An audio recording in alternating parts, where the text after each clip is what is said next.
বন্ধুরা, আমি একটা চটজলদি টিফিনের রেসিপি করছি। তার জন্য আমি নিয়েছি, আমি আতপ চাল ভিজিয়ে রেখেছিলাম 1 ঘন্টা আগে। 1 ঘন্টাও লাগে না, ভিজে 10 মিনিটে হয়ে যায় ভেজা।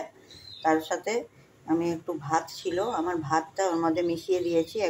2 বাটি চাল, 1 বাটি ভাত। তার সাথে আমি এগুলোকে পেস্ট করেছি। পেস্ট করে তার মধ্যে একটু চিনি দিয়েছি, 2 চামচ চিনি, একটু নুন, আর এক চামচ কালো জিরে দিয়েছি, আর একটু পোস্ত দিয়েছি, আর তার সাথে একটু সাদা তেল দিয়েছি। দিয়ে আমি কড়াতে সাদা তেল দিয়ে এটাকে ভাজবো। এটাকে এখন ভাজবো, ভেজে তারপরে দেখাচ্ছি কেমন হচ্ছে চটজলদি টিফিন। ব্যাটারটা দেখুন, এরকম, এটা দেখুন এরকম আসছে না, এরকম ঘনত্বটা থাকবে ব্যাটারটা। এরপরে আমি কড়াতে তেল বসিয়ে দিয়েছি। আমি লো আছে,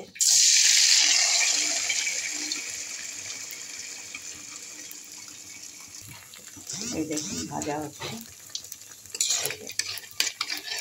দিতে হবে। এগুলো খুব সফট হয়। আপনারা ওর মধ্যে একটুখানি গোলমরিচ গুঁড়োও দিতে পারেন, গোলমরিচ দিলেও ভালো লাগবে গুঁড়োটা। আমি দিইনি, আপনারা দিতে পারেন।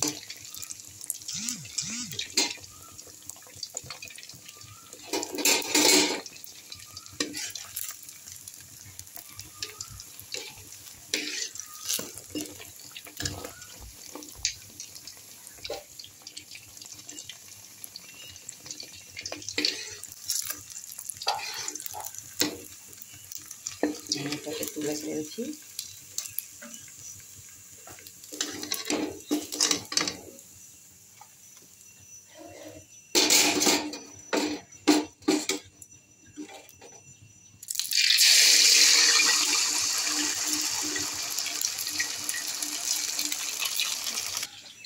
দেখুন এগুলো কত সফট হয়েছে, এগুলো খেতেও খুব ভালো লাগে। একবার বানিয়ে এমনি করে খেয়ে দেখবেন। টিফিনের রেসিপি। এই দেখুন, সকালের ব্রেকফাস্ট রেসিপি, খুব চটজলদি হয়েও যায় আর খেতেও খুব টেস্টি। আমি এটা টমেটো সস দিয়ে দিয়েছি। আপনাদের ঘরে যদি অন্য কোনো ধনেপাতা চাটনি থাকে, বাদামের চাটনি, ধনেপাতার চাটনি, সব দিয়ে খেতে ভালো লাগবে। আবার এটা একটু আলুর তরকারি দিয়েও খেতে ভালো লাগবে। আমি এখন টমেটো সস দিয়ে চটজলদি দিয়ে দিয়েছি।